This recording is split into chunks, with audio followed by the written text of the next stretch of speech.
Hello everyone and welcome back to my channel. My name is Colleen and I am here today with a make-ahead freezer meatball that came out of our old family reunion cookbook.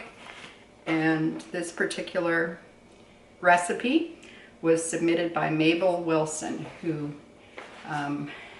was a descendant of Maggie.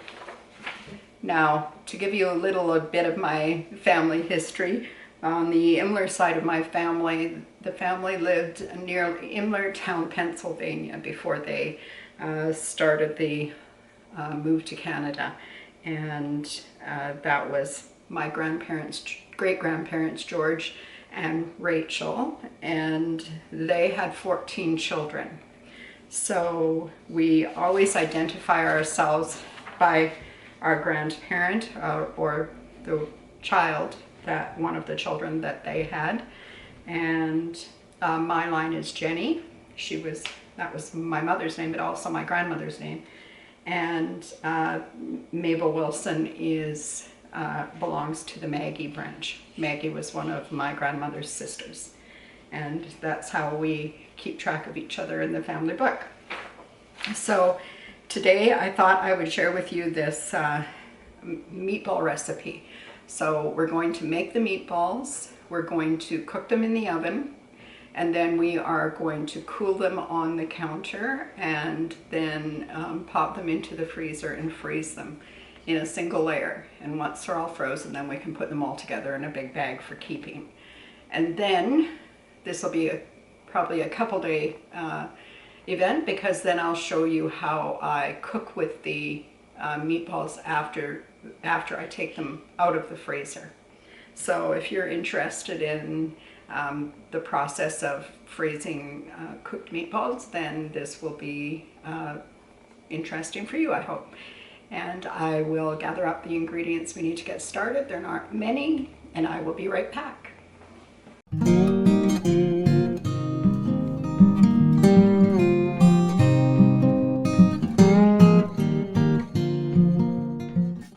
Okay, I think I've got everything gathered up here. We're working with 3 pounds of meat today. Probably this is not quite 3 pounds. It's 1.277 kilograms, which works out to be about 2.75 pounds. So get as close as you can to the 3 pound mark for this to work. And we also need 3 eggs. And I'm going to start off by breaking the eggs right into the bowl, because I want to give them a good whisk up before I start to add the other ingredients to make sure that they're well mixed. And 3. And I'm just going to use a fork to give them a good stir. And there we go. I think that's pretty good. I'm also going to add to this 3 or more cloves of garlic. The recipe calls for 3 minced. I'm going to use my microplane. It's just a little handy kitchen plane. And I am going to plane them right into the bowl. Kind of want to do this with as few utensils and bowls as possible, but if you're measuring, then you definitely need a couple more vessels to measure into. I've got some cups over here. This recipe calls for, let me see, 1.5 cups of soft bread crumbs. But I don't happen to have any soft white bread, so I am going to do what has been done, I'm sure, hundreds of times before. And I'm going to use breadcrumbs, and I'm going to add milk to them, which is often done in meatball recipes anyway. And there we go. I think that should do it. We don't mind garlic at all at our house, so that might seem like a lot, but we'll be happy with that. Now, and this, I'm going to use this whole small onion. Now, my believe I have easily 6 tablespoons of onion right there, just minced up. Now at this point you could probably add, it doesn't say so in the recipe, but you could probably add some dried parsley to this, or some fresh parsley if you had it, and I'm sure that would work out okay as well. So I'm just breaking the meat up into the bowl with the other ingredients that are in there. Not all the ingredients are in there yet, but I'm going to get these in, and then I'm going to mix up the breadcrumbs and get them in, and the salt and pepper. So there's the meat.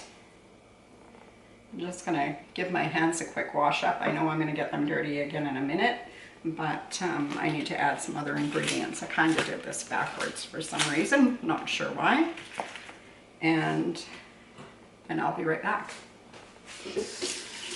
So the recipe calls for 1.5 cups of soft breadcrumbs, which I don't have. So I'm going to measure out a cup of dried breadcrumbs. This particular one happens to be Italian style.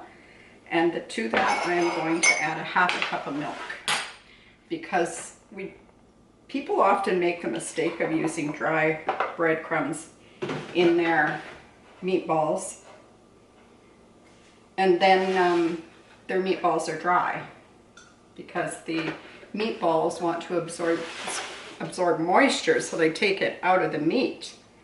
So if you're using dry breadcrumbs, please give them some hydration before you put them in the meatballs, and then you won't have so much trouble with dry meatballs.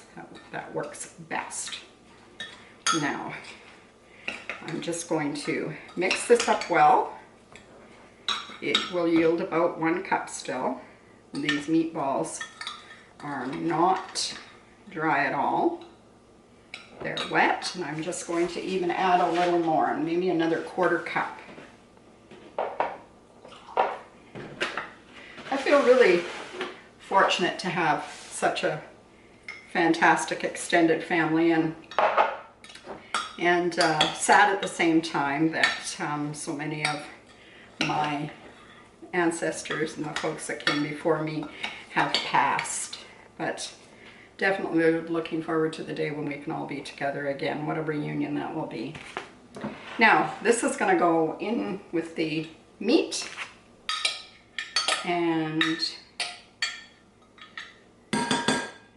then I am going to add 1.5 teaspoons of salt. And I'm a terrible pourer, so I always try to remember to pour to the side. I don't always do it, but I always try to. And I'm going to do some grinds of pepper. That was about 1/2 teaspoon of black pepper. You can add more if you like. I'm just going to move a few of these things out of my way so that I have a little more room here as I mix this up.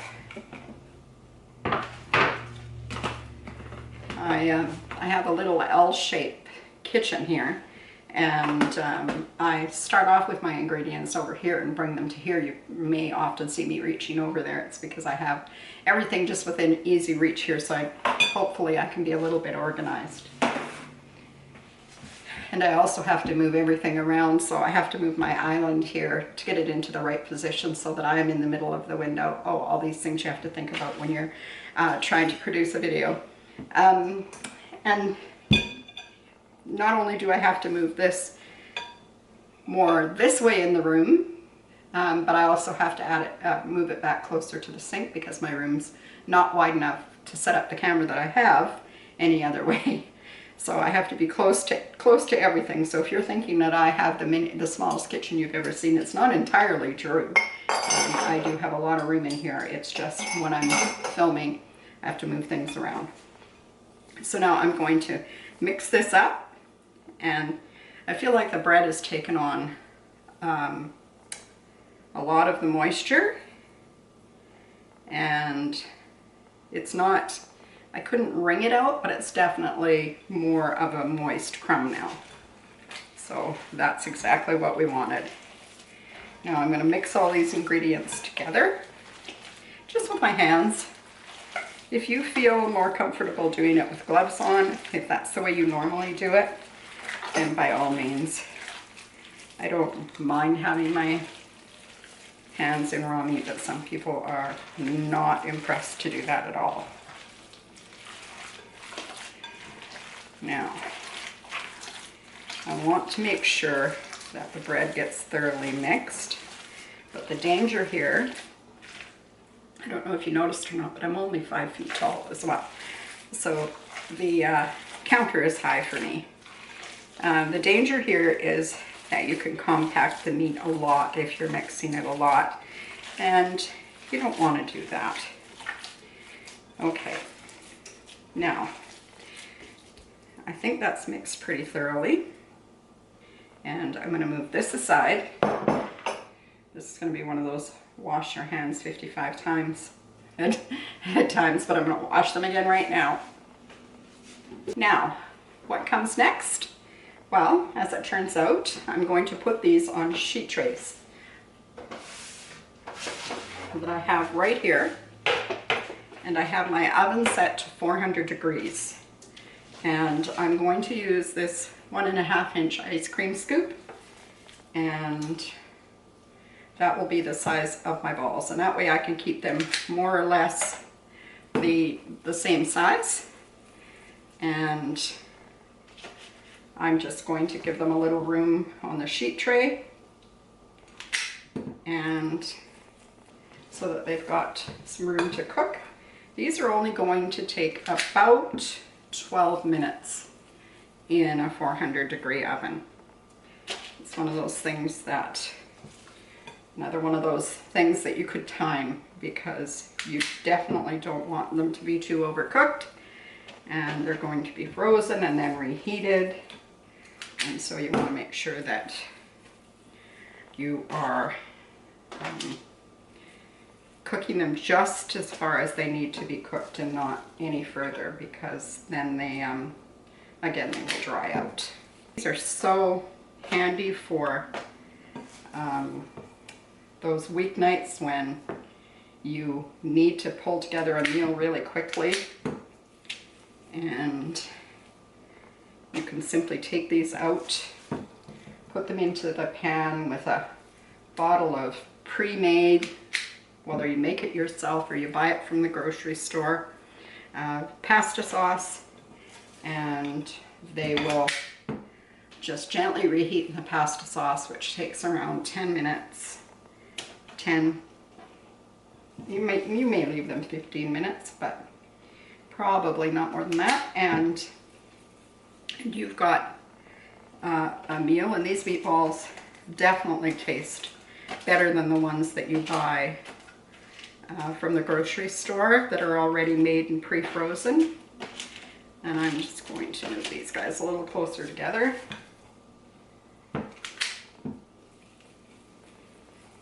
And when I have them all rolled out, I'll be back so you can see what they look like.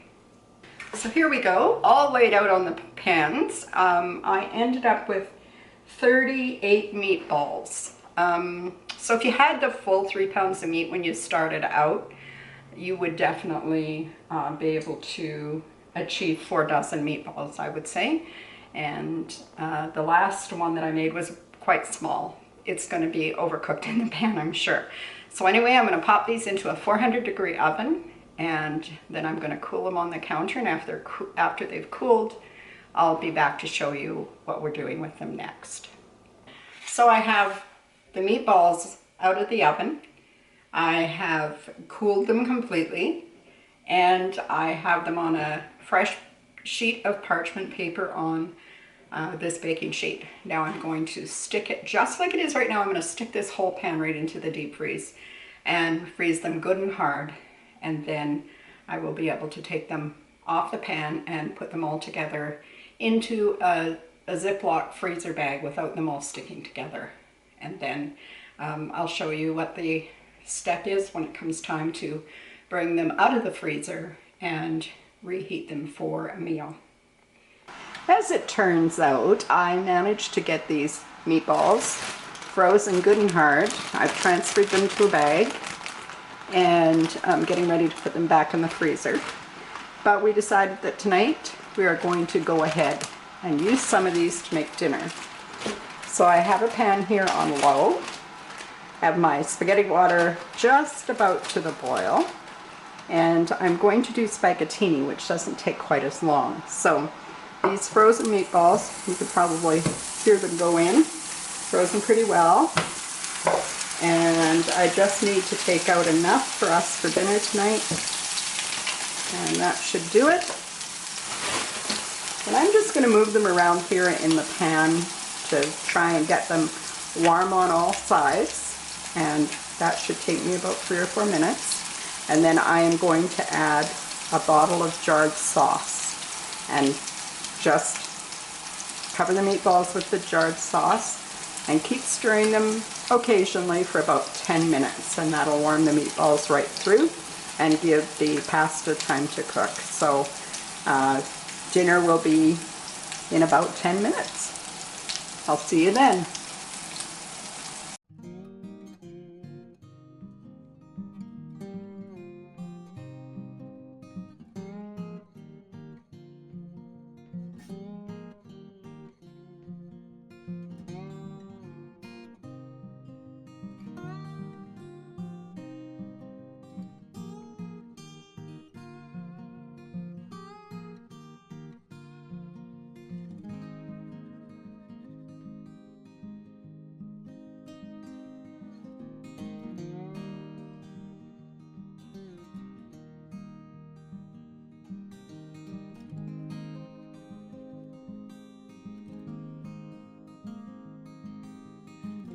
Well, I've cooked up the pasta, and I'm just going to serve it out like this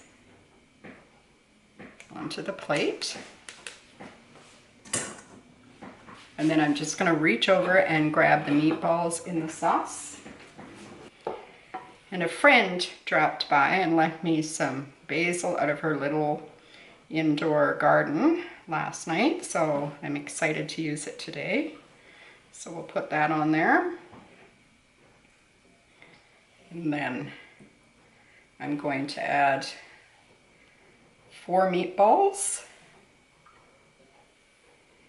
on this plate. I'm going to add a little bit of powdered Parmesan right out of the shaker, and finish it off with a sprig of basil on the top. And that's what's for dinner tonight at our house. Because the meatballs were previously frozen, they were homemade but frozen, this meal came together in under 15 minutes, and I think that it looks delicious, and I'm excited for my husband and I to get into it and have our dinner. So folks, I hope you've enjoyed this video, and if you have, would you give it a thumbs up and consider subscribing to the channel if you haven't already. And I will see you on the next one. Take care, everybody. Bye-bye.